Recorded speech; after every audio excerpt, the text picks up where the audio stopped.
Hi, my name is Jen Potter, and I am the host of Networking Now, where we talk to business owners and people in industries all over the world, talking about business and networking and what works and what doesn't work. Today, I am joined by Heather. She is a good friend that I've known and met through networking. So, Heather, thank you so much for joining us today. Thank you so much for having me. I'm very excited to be here. Well, Um, thank you. Well, if you want to jump in, just tell everybody who you are, what you do. You can tell them how we met because that's always my favorite part of the stories. okay. I'm Heather Estramera. I'm a real estate attorney. I'm with the Barletta Team at Liguris and Associates. We're a group of three, and we work on residential real estate transactions in Massachusetts. Um, and how I met Jen was through a networking group. We were both in the same networking group, and it was actually in a metropolitan area close by us, well, about an hour away. And we both joined that group and we met in networking. We really hit it off. And then we started talking and we realized that we live right down the street from each other. And then actually, Jen asked me to start a networking group in the local area that we lived in. And so we started that group, and it's a really great, successful group now. I know it's crazy how that happens, right? And it was so funny when we joined that other group because we live in Massachusetts and both of us joined a group that was an hour away from home because it was a really great group to be a part of. And little did we know that we just lived super close. And it was even funnier when I knew that you had the connection with my neighbor who is like right across the street. So it's so funny when people like they're in different places but they still connect. And networking is so powerful, especially through the internet, especially coming out of COVID and how important that was. So um, being a real estate attorney, how often do you go to in-person meetings or virtual meetings? So, at the moment, I go to um, one virtual meeting networking a week, and I probably do about 3 to 4 in-person networking events a month. Oh, I like that. And I like that number too. I try to do the same thing, like 3 to 4 networking in person, but it must be hard. As a real estate attorney, I would assume you have very specific things that you're looking for, like specific people, specific industries. What type of people do you typically look for through these networking meetings? So typically, I try to meet with realtors, lenders, people that are in the real estate industry. But that's like basically who I target. But then I've also learned over the years networking that um, basically networking with the general public is really in my favor because, as well as people in the real estate industry, because these people, like pretty much everybody knows somebody that owns a home, wants to own a home, wants to sell a home, wants to buy a home, needs to refinance. So I think that I'm lucky in that way that I can basically network with almost anybody. Which is really awesome because then it just makes it easier when you're looking for someone specific, right? Because if you have all of these different people that you're able to network with. And it's one of those things where from my side I question how hard is it for you to connect with someone? And then I just start thinking like real estate agents that I know are competitive. So, how do you find working with different real estate agents and finding, is it easy because you're just assisting them? How does that work? I've always wondered. Yes, so it's very interesting. So basically, it's almost like the real estate agent is a client as well. So you have the buyer or the seller who's a client, but also the real estate agent is a client. So it's really about fostering that relationship with that real estate agent because you're also helping them um, be more effective, provide a better service to their clients. So it's really important to create that connection and really establish a good connection and to nurture it. So it's a kind of a twofold. So it's like the real estate agent's the client as well as the buyer and the seller. So it's a lot. That's a lot to kind of manage. But Yeah, it's so when you're working with real estate agents, you can work with them directly. You don't have to work directly with the organization that they work for, right? So you can work for other agencies as well. Is that right? Absolutely. Yeah. So yeah, so absolutely. So yeah, so basically we don't work with, well, we do some, there are some brokerage that we work with pretty much most of the agents in that brokerage, but most of the real estate agents are independent, even though they may work for a brokerage. They have their own book of business and they have their own clients, their own lenders, and their own insurance agents and their own attorneys that they use. So, from a networking perspective, it makes better sense to really network with individual agents versus like a whole brokerage. Oh, that makes sense. Yeah. That's actually really good to know.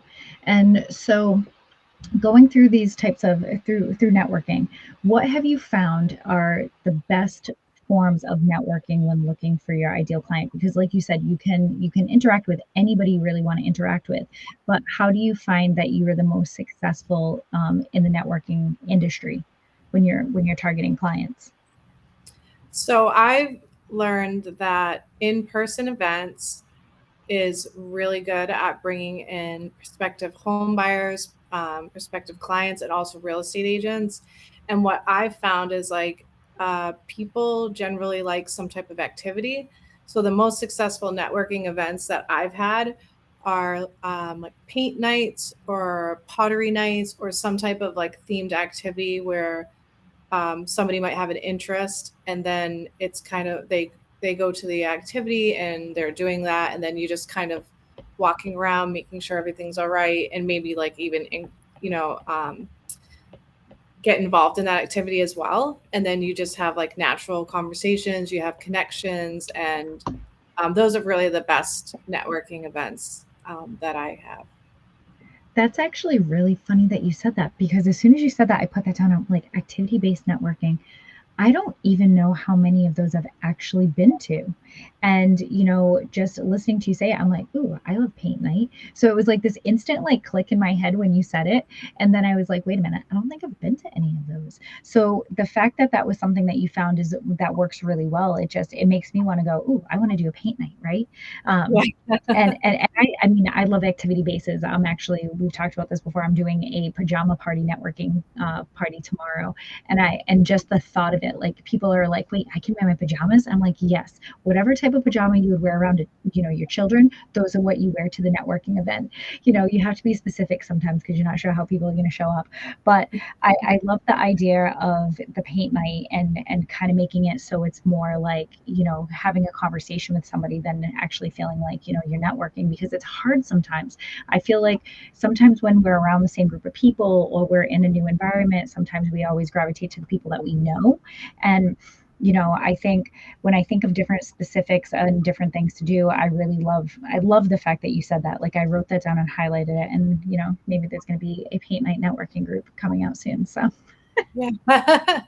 That's great, I'd love to go. I love it. No, that sounds awesome. So thank you for that suggestion. So being a real estate attorney, are there other things that you are able to do when it comes to like working with your client? Is it very specific? Is it just real estate base, or is there additional things that you're able to help your home, I guess the buyers or the sellers that you're providing service to? Are you able to give them other services as well?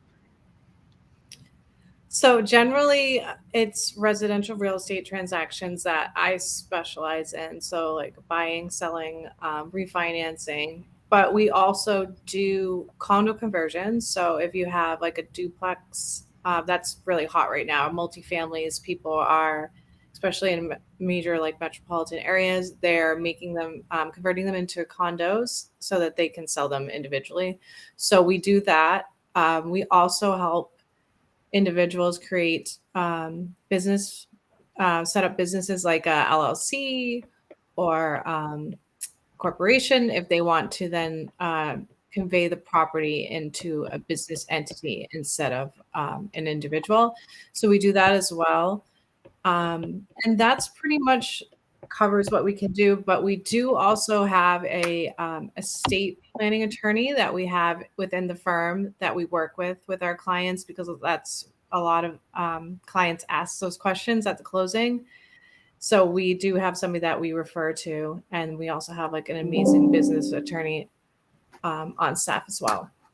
Oh, that's actually really good to know. And I guess that's kind of one of the things that I was thinking, right? Because in my head, as when I'm buying a house, I instantly thought estate, but I do know that estate planning attorneys have a different title, so I wasn't sure how that kind of like falls in line with that, right? I think, if you just take the average person, do we know the difference between, real estate attorney and estate, like estate planning and things like that? I mean, you don't know what you don't know. And but I find it, interesting. But I'm going to ask you a question just because I'm really curious about it. And you mentioned the condo conversion. Could you explain that to me a little bit more? Because that just seemed like a really cool thing to do.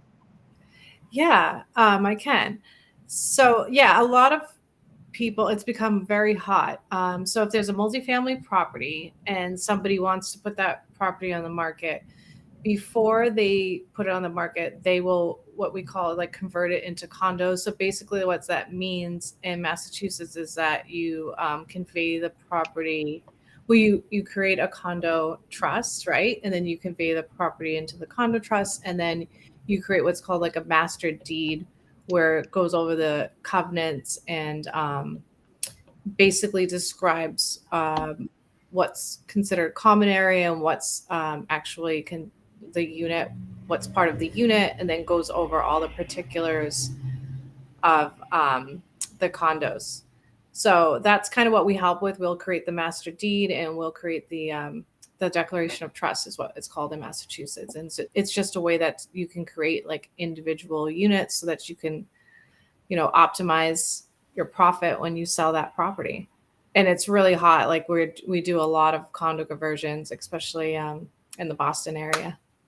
I can definitely see that. And well, as soon as you said that and you started to explain it, I was like, "Ooh, that sounds really interesting. How could someone, how could you make money off of that?" And it just seems like that almost seems like a no-brainer, right? Right. Especially if you're in like a hot area and, people, we have a train coming down to our local area. I'm like, "Oh, that Yes. could definitely be something down here too, right?" So that's really cool. I've never even heard of that. I didn't even know that was a thing. So I learned something new today. So thank you for that. So that is really, really awesome. And, like you said, being able to help them with the LLCs and their business entities. And I think that that's really cool because for someone like myself who owns multiple businesses, I understand that people, buy and sell real estate, but there's so much more to it that I know nothing about.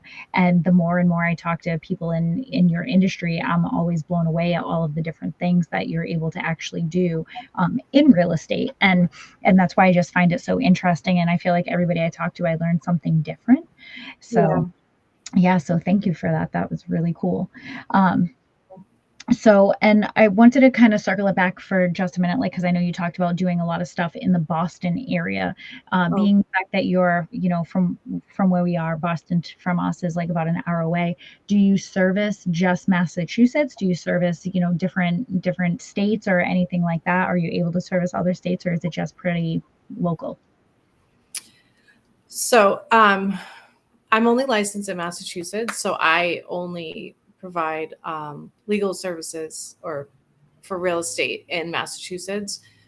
But in Rhode Island, in New Hampshire, you can conduct a closing and you don't have to be an attorney. So that's just a Massachusetts thing.